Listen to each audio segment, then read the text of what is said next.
So one of the questions people ask me is about Thailand, about going to Thailand. In theory, people could also ask for my advice about Cambodia or Laos or Taiwan. Taiwan is also a very interesting place to go if you're vegan, especially if you're vegan. I get asked this kind of advice for good reason. I have more than 10 years of experience with Thailand, with traveling there, with working there, with living there.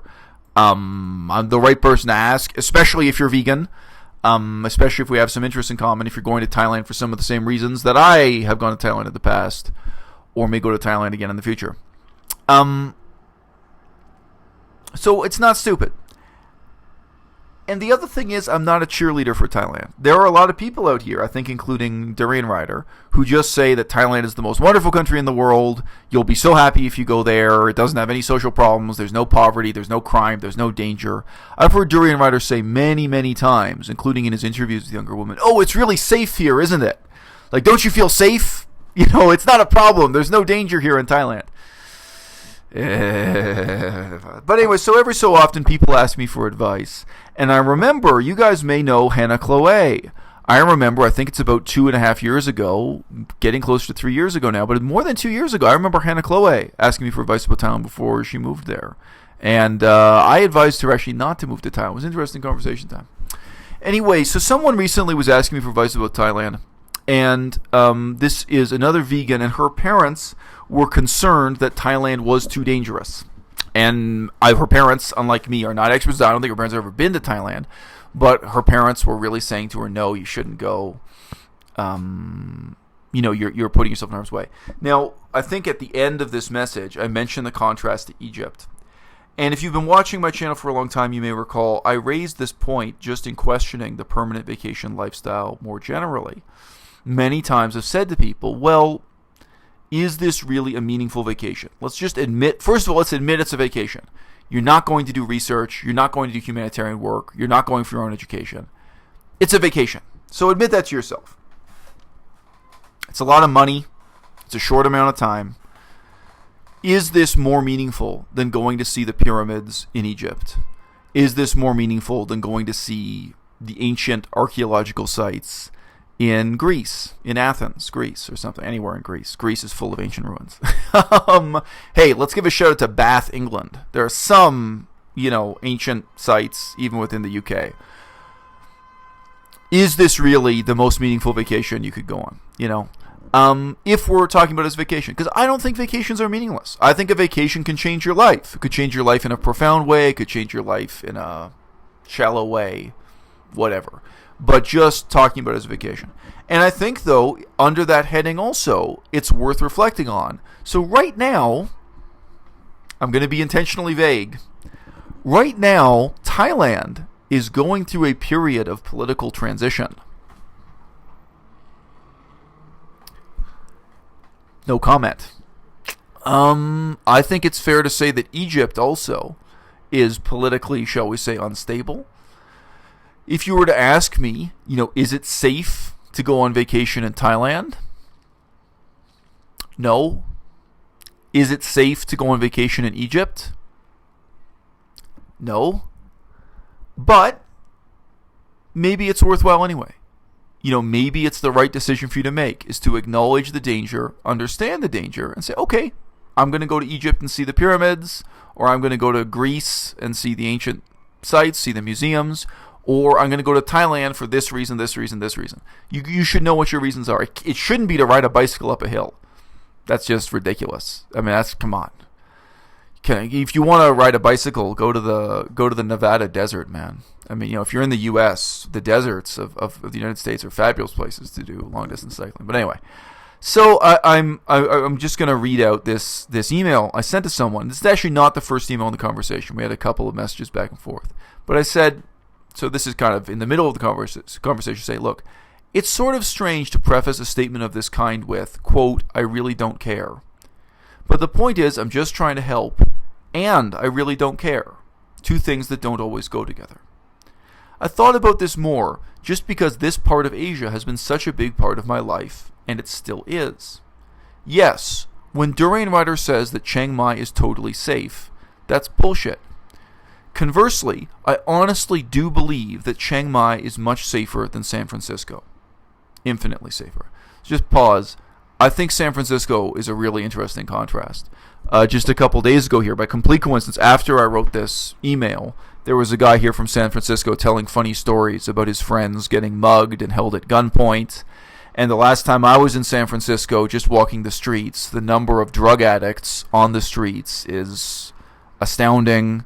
San Francisco looks like a dangerous place and feels like a dangerous place. And there's a really sharp contrast between the rich and the poor in San Francisco. Obviously, you can look up the crime statistics, etc. But I do believe, Chiang Mai, Thailand is safer than San Francisco. If I lived in San Francisco, I would want to own a gun. I would want to carry a gun. I'm just being honest with you. I'm a Canadian. In Canada, we don't have gun laws like that. But so this is a real caveat. Although I think that Durian Rider is bullshitting you and saying that this is totally safe, I do think that a city like Chiang Mai is safer than San Francisco. Okay, but I continue reading here. Does my opinion matter? ? Does taking a vacation in Thailand matter? ? If you want to explore Asia, if you want to consider the option of teaching English as a second language in Asia, somewhere on the continent of Asia, whether Thailand or otherwise, then yes, it matters, then it's worthwhile. So just pause. This again, it's another issue. If you're going to Egypt, but there's no possibility that modern Egypt is going to be a meaningful part of your life, like your interest is only ancient Egypt, that's a little bit sad and dead-ended. But maybe if you're going to Thailand, maybe whether for work or otherwise, maybe modern Thailand is a meaningful part of your life, right? Maybe in the next 10 years, this is going to be somewhere you work and live and visit. Maybe this is not just a vacation. And again, there are also cultural and historical. There are all kinds of reasons. But, if you really do not think you're ever going to pick up a newspaper and want to follow what's going on in modern Egypt, that's different from going to Thailand, but really remaining involved with what's going on in Thailand, picking up the Bangkok Post and being involved with, being interested and engaged with Thailand. Or Thailand maybe being a place you have a job, maybe a place you study the language, etc., etc. Okay? I have more than 10 years of experience in the region. Tons of experience with Chiang Mai itself, all the way north to Yunnan, all the way south to Cambodia, all the way east to Laos, etc. I'll just mention, I have experience with all those places. I have experience with transportation by bus between those places, and I have experience with transportation by bicycle. I've done a lot of long-distance cycling there back in the day. If your parents wanted to talk to me about this, I could talk to them. So I just have a little thing saying, look, like if your parents actually want to talk to me by Skype about how safe or how dangerous Thailand is, I can do it. Conversely, of course, I can just give advice to you, and conversely, I can just shut up, which is not exactly my forte. However, the nature of the advice I can give in relation to your safety and danger is a bit bizarre. The truth is that most tourists are in danger only because they put themselves in danger. Most tourists want to go to nightclubs, and they don't want to go to normal nightclubs. They only want to go to the most dangerous nightclubs and 24-hour rave parties, etc. The truth is, in Chiang Mai, I know, as an example, a live music venue where actual Thai university students go, and it's really safe, and it's really somewhat boring, of course. It's safer than a nightclub in Toronto or San Francisco, and it's mostly people sitting at wooden tables listening to live music. They also have a separate room where they actually teach dancing lessons. You can actually take lessons in like samba dancing and different types of dancing. I think like pop music dancing, like Britney Spears type formation dancing, whatever. It's extremely tame, but that's not what most tourists want. So just to pause,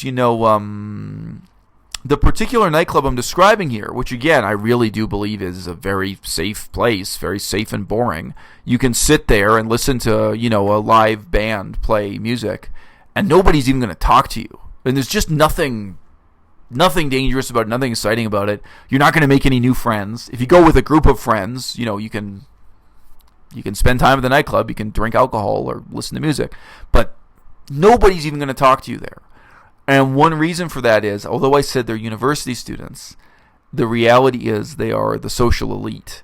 those particular university students, they are either members of the moneyed elite, or they are actually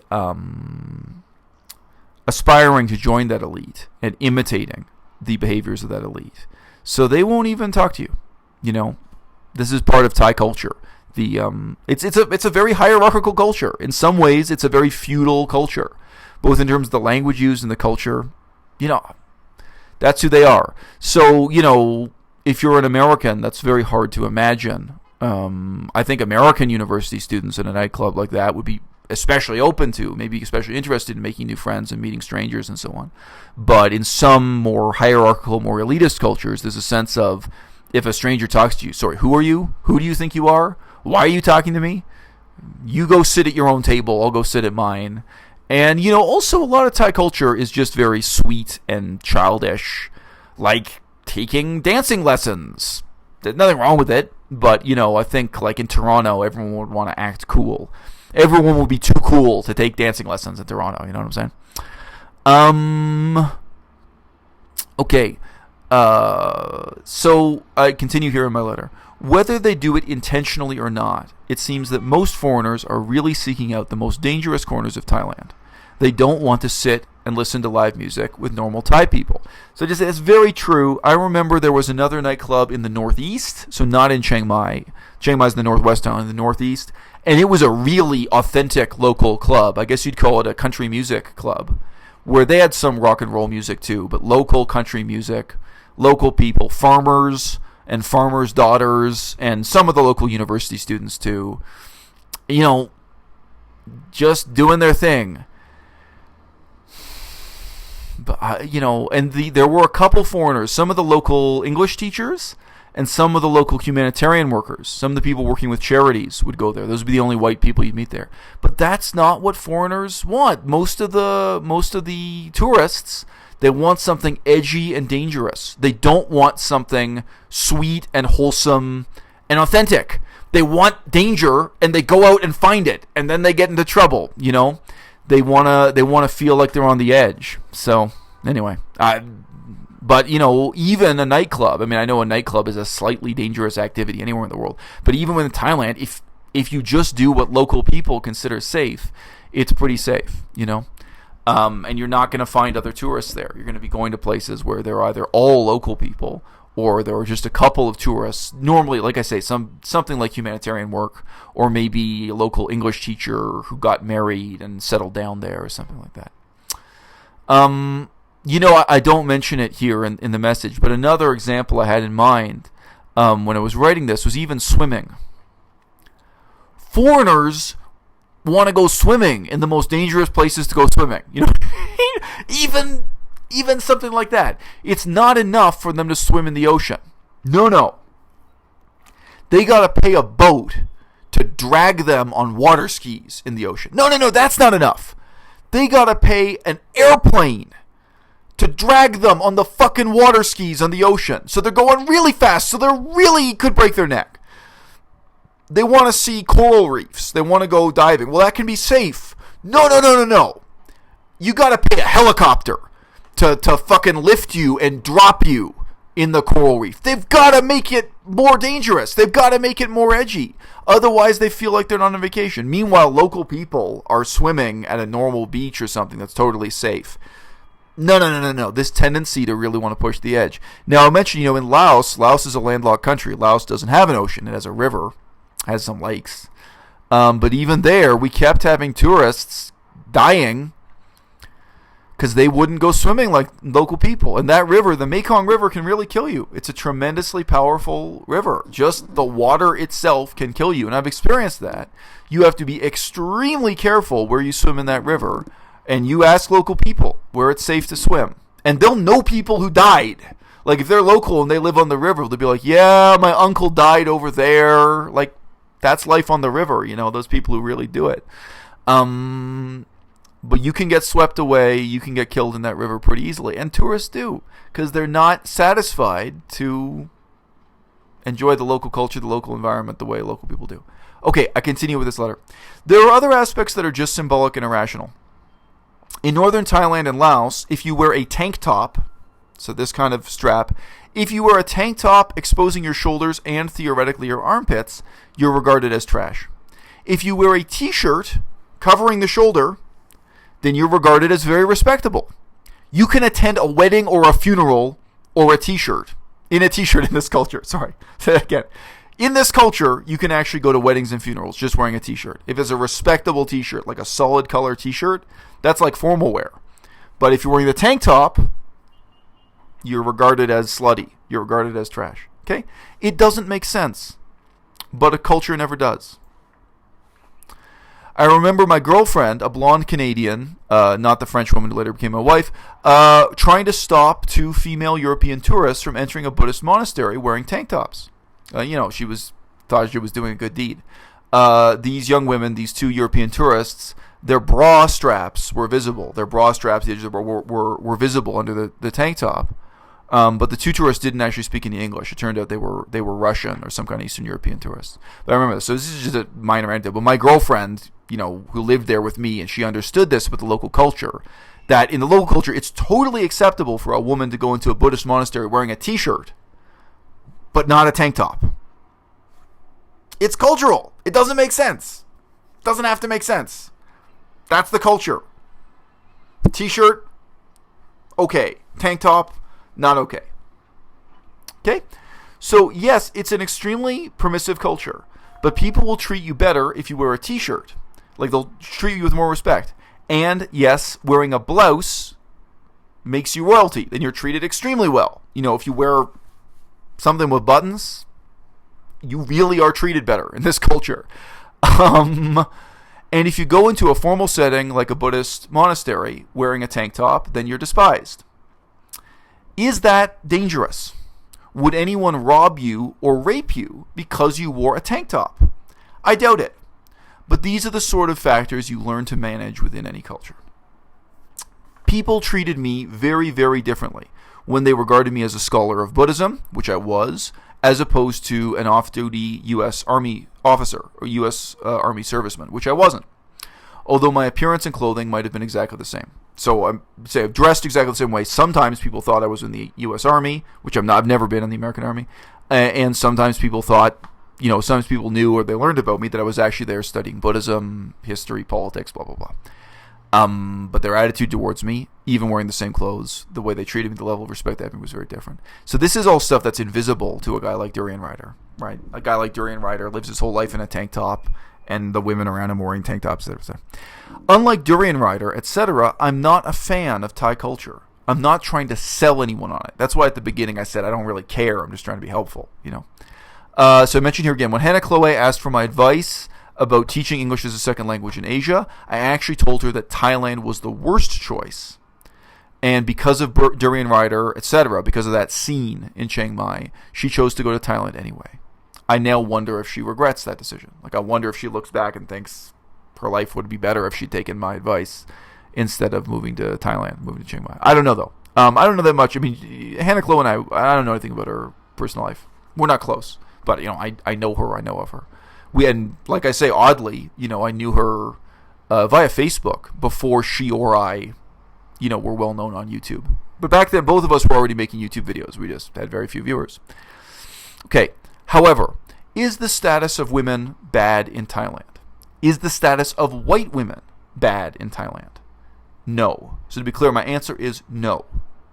As with the status of homosexuals, the status of women generally is much better in Thailand than in most of the Eastern world, and it's better than most of the Western world too. Okay? So let me just be blunt here. If we're comparing Thailand to Malaysia, if we're comparing Thailand to Indonesia, if we're comparing Thailand to Saudi Arabia, what are we comparing Thailand to? Are we comparing Thailand to Cambodia? It's one of the best places in the world. Are we comparing Thailand to the Ukraine? Are we comparing Thailand to Poland? A lot of Eastern Europe is a pretty terrible place. Are we comparing Thailand to Spain? I don't think the status of women is very good in Spain. Keeping it all the way real. But anyway, just saying, a lot of these countries, the status of women is not that great. So yes, Thailand is actually one of the best places, not one of the worst. And that's vaguely parallel. I think the same thing you can say about the status of homosexuals. In Thailand, it's probably the single best country to be a homosexual in the whole world. And this kind of correlates. Some of the cultures where the status of women is really bad, often also the status of homosexuals is really bad. Not all the time, but I wouldn't want to be homosexual in a Muslim majority country. I wouldn't want to be homosexual in a strictly Catholic country like Spain. Admittedly, some people will now say to me, oh, Spain isn't Catholic at all anymore, you're living in the past. Well, Spain is still too Catholic for my tastes. But yeah, if you're in a strictly Catholic country as a woman, like Latin America, if you're in Colombia or Brazil, being a woman in Colombia or Brazil is pretty rough. And in that case, legacy of Catholic. All right, so that's my digression here. But yes, actually the status of women in Thailand is better than most of the Eastern world. It's even better than most of the Western world. But, as I said at the top of this message, there's a sense in which I just don't care. I'm not trying to convince you of anything. I'm just offering to help if I can help. I've said before that taking a vacation to visit the pyramids in Egypt may be vastly more meaningful than going to Thailand. What's the status of women in Egypt? Abominable. Will you be safe in Egypt as a white woman in Egypt? No, not at all. Is it still worthwhile to visit Egypt? Probably. So if you're interested in spending time in Asia in the future, whether for your work or studies or whatever, then yes, starting off by spending a few weeks in Asia, I don't know how much time in Thailand as opposed to time in Japan or whatever, spending that time in Asia is probably worth it. So that's my advice. Of course, a lot of time people want much more specific advice, like which train they should take. I can also give advice of that kind.